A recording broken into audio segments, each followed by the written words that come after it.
A customer threw a fit at the hotel desk, screaming, "Upgrade me to a suite for free, or I'll leave a bad review." When I politely refused, he smirked, "We'll see what your manager says." My manager stepped out, smiling, "Actually, we've seen your past reviews, and we're canceling your reservation." His face went white as security took his luggage outside. I work at the front desk of a well-known hotel in New York City. It's not five-star luxury, but it's high-end enough that we attract our fair share of business travelers, wealthy vacationers, and, unfortunately, entitled guests who think the world owes them something. Most of the time, guests are polite. Some are a little demanding but still reasonable. And then there are people like him. Let's call him Mr. Walker. It was a busy Friday evening. The lobby was full of people checking in, a couple of families trying to wrangle their overtired kids, and a group of corporate types chatting near the bar. I was already juggling 3 different tasks when he walked in. Mr. Walker strolled up to the desk like he owned the place. Slicked back hair, overpriced designer clothes that screamed trying too hard, sunglasses still on even though the sun had set hours ago. He had that walk, the kind that immediately put me on edge.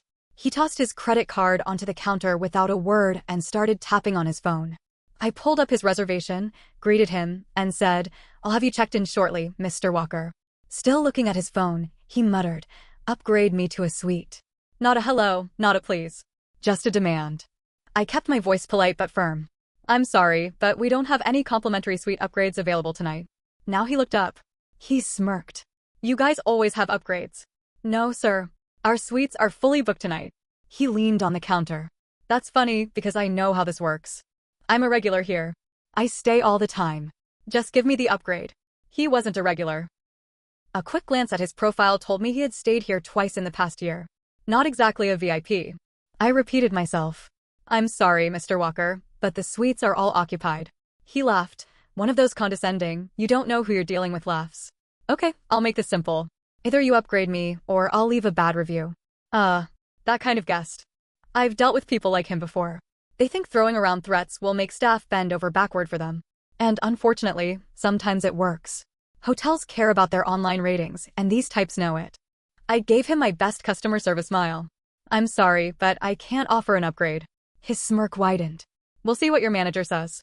And with that, he pulled out his phone like he was about to make the call of the century. Before he could even dial, my manager, Alex, walked over. He had been standing nearby, watching the whole thing unfold. Alex is one of the best managers I've ever worked with, cool-headed, no nonsense, and never afraid to shut down entitled behavior. "Is there a problem?" he asked, keeping his tone professional. Walker turned to him, suddenly shifting from arrogant to faux polite. "Yeah, your employee is refusing to upgrade me to a suite." Alex nodded.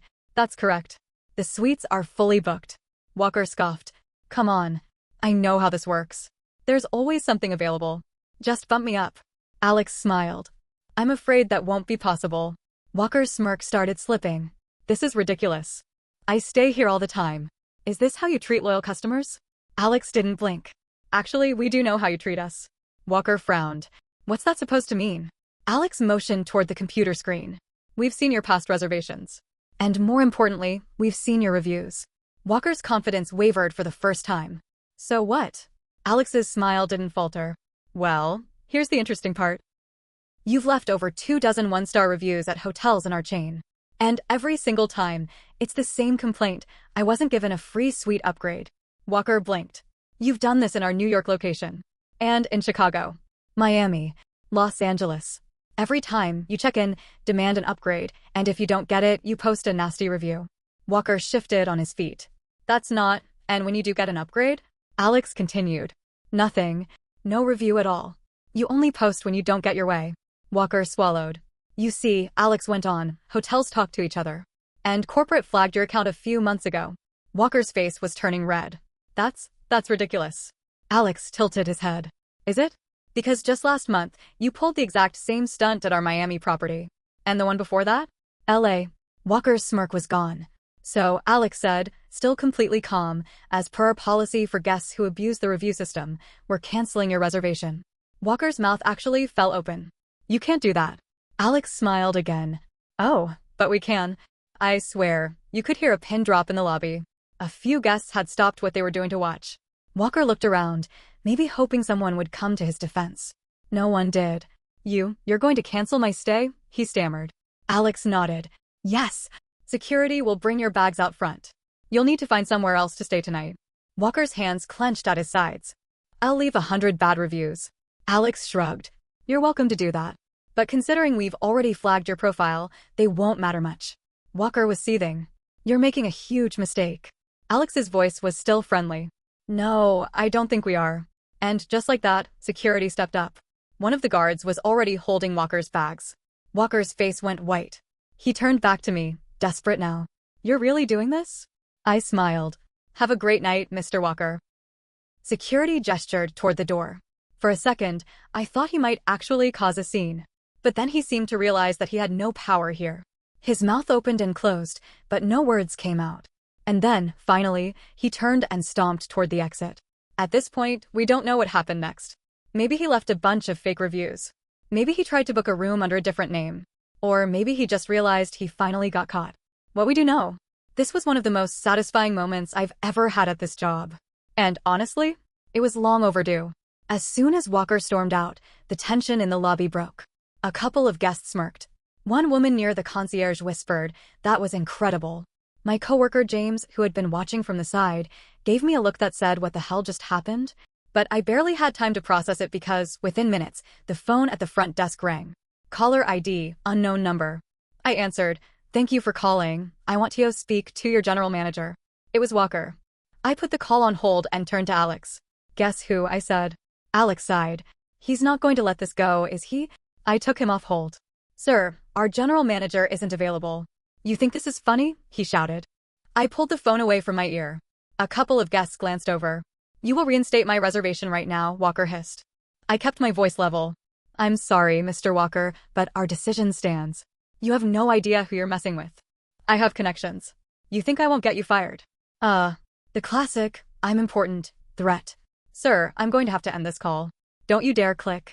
I hung up. 15 minutes later, a new reservation popped up in our system. Same check-in date. Same request for a suite. Guest name? John Walker. The same phone number as before. James nudged me. "Think it's him." I deadpanned. Genius-level disguise. Truly. No one would ever suspect.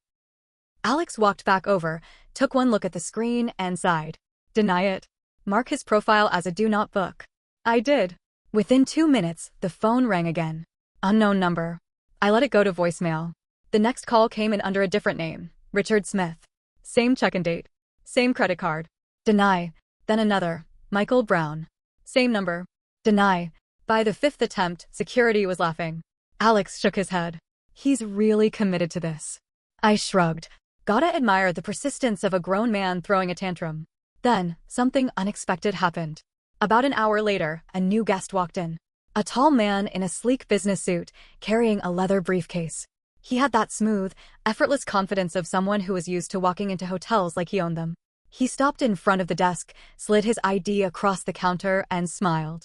"Hi there. I'm checking in. Reservation for Thomas White." I pulled up the reservation. The details looked normal, except for one thing. The phone number on the account? The same one Walker had used. I glanced at Alex, who had also noticed. His eyes narrowed slightly. I turned back to the man. "Of course, Mr. White.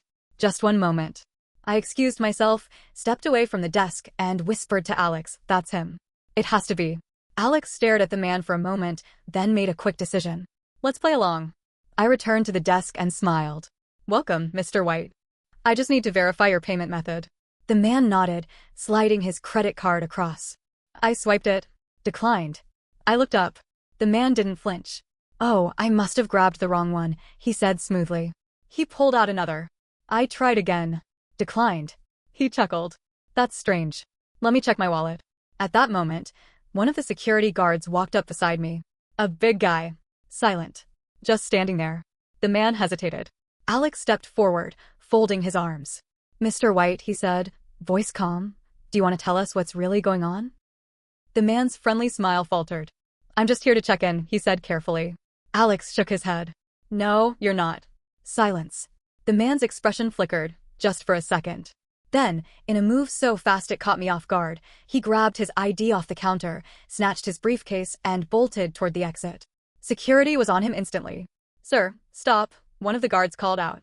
The man pushed through the revolving door and vanished into the night. The entire lobby went dead silent. James turned to me, wide-eyed. "What the hell just happened?" Alex exhaled. Walker tried to send someone else in. I shook my head. What kind of psycho does this over a hotel room? Alex checked his watch. This isn't over. And deep down, I knew he was right. Walker wasn't done with us yet.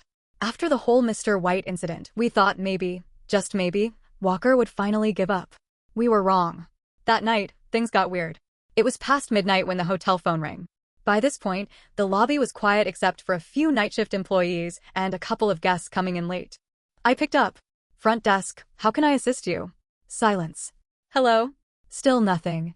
I was about to hang up when I heard it. Breathing. Slow. Deliberate. Almost calm. Then, in a low, mocking voice, enjoy your shift.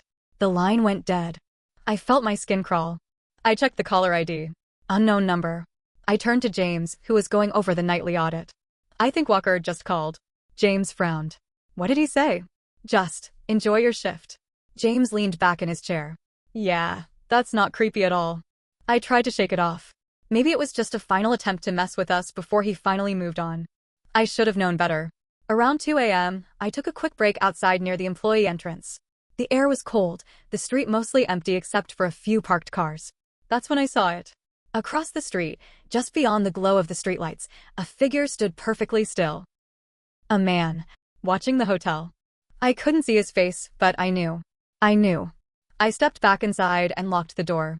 By the time security checked, he was gone. An hour later, room service got an order request from room 809. Just a burger and fries. Nothing strange. Except, room 809? It was empty. No guests checked in. No key cards assigned. The night manager called up anyway. No answer. Security went up to check. The tray was sitting outside the door, empty, like someone had already taken the food. And the weirdest part? The Do Not Disturb sign was on the door. A door that should have been locked. By morning, I was done pretending this was normal. I told Alex everything, the call, the figure outside, the room service order. He didn't say a word. Just walked over to security and pulled up the surveillance footage from last night. What we saw. I still get chills. At 1:52 a.m., a man walked through the parking lot. He wore dark clothes, hands in his pockets, head tilted slightly downward. At 2:07 a.m., he stopped. Just stood there, watching. At 2:30 a.m., he moved. Walked around the side of the building, disappearing out of view. Then, at 2:43 a.m., something impossible happened. The door to room 809 opened. Slowly. No one came out. No one went in. It just opened. Then, minutes later, the door shut. James whispered, "That's not normal." I exhaled. Walker. Alex nodded. Walker. We decided enough was enough. Alex called corporate security, who then contacted the police. I don't know what they expected to find, but when security went to check room 809 again, inside on the desk was a single piece of hotel stationery. For words. See you very soon. And next to it, a single room key. One that had been deactivated weeks ago. No fingerprints. No sign of forced entry. Nothing on the cameras. Just the note. Alex turned to me. This isn't over. And the terrifying part? He was right. After the note in room 809, things at the hotel shifted. Staff was on edge. The night shift felt longer, the security team started taking extra rounds, and every time the phone rang, I half expected to hear Walker's voice. Alex and I kept our cool, but we both knew it. Walker wasn't just some entitled guest throwing a tantrum anymore. This was obsession. And when people get obsessed, they get dangerous. 3 nights later, I was working an afternoon shift when James waved me over. His face was pale. We have a problem, he muttered. I walked over to the computer. He pointed at the screen. A new reservation. Under a different name this time. But the details? Identical to Walker's old reservations. Same credit card. Same request for a suite. Should we deny it? James asked. Alex walked up behind us.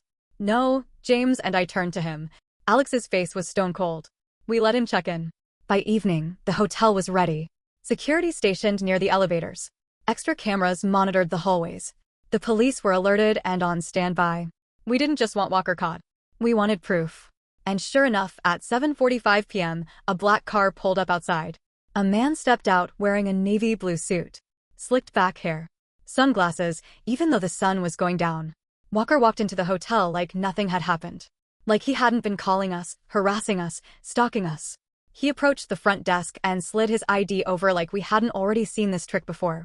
Reservation for Richard Lane, he said, voice smooth. I nodded like everything was normal. Of course, sir. Walker's smirk returned. And I trust my suite is ready? I smiled. Absolutely. We've been expecting you. Alex, standing behind me, subtly nodded toward security. This was it. Walker was walking into his own trap. The moment he reached the elevator, 2 security guards stepped forward. Walker froze. One of the guards smiled. Mr. Walker, we need you to come with us. Walker's smirk twitched. Excuse me? Alex stepped forward, arms crossed. His voice was calm, but razor-sharp. You've been harassing my staff. Calling the hotel. Lurking outside. Breaking into a vacant room. Walker laughed. Breaking in? You have no proof of that. Alex didn't blink. Actually, we do. And with that, he motioned to James, who turned the lobby TV screen toward Walker. Walker's face drained of color. Because playing on the screen? The footage from room 809. The door opening. The empty hallway. The moment the note appeared on the desk, Walker's hands clenched into fists. This is insane, he snapped. I haven't even been here. You can't prove. Oh, but we can, Alex cut in. You used the same credit card. And the name on your ID. He smirked. A fake. Walker's jaw tensed. And then, the final blow. 2 uniformed police officers walked into the lobby. Walker turned. His whole body stiffened. Mr. Walker, one of them said. We need to have a conversation. Walker snapped. He yelled. I didn't do anything. The lobby fell silent. Guests stopped in their tracks. Walker pointed a finger at Alex, at me, at the entire front desk. You think you can humiliate me? You think you can? One of the cops grabbed his arm. Walker yanked away. Big mistake. The other officer moved fast, pinning his arms behind his back. Sir, you need to calm down, the officer warned. Walker thrashed. This is a mistake, click. Handcuffs. Walker froze. The entire lobby watched as the man who had spent weeks terrorizing us was finally being dragged away. His face was red, his hair disheveled, his breathing heavy. And the last thing he did before they took him out the door? He looked straight at me and whispered, "This isn't over." We never saw Walker again.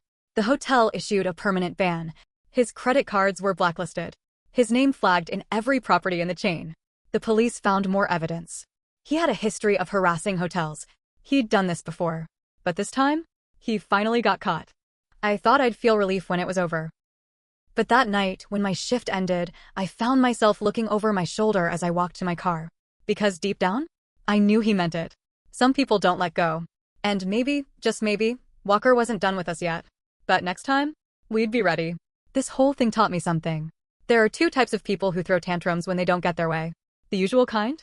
They leave a bad Yelp review and move on. But the other kind? The ones who don't accept no? They're the ones you watch out for. Because some people, they don't just want revenge. They want control. And when you take that away from them, they snap.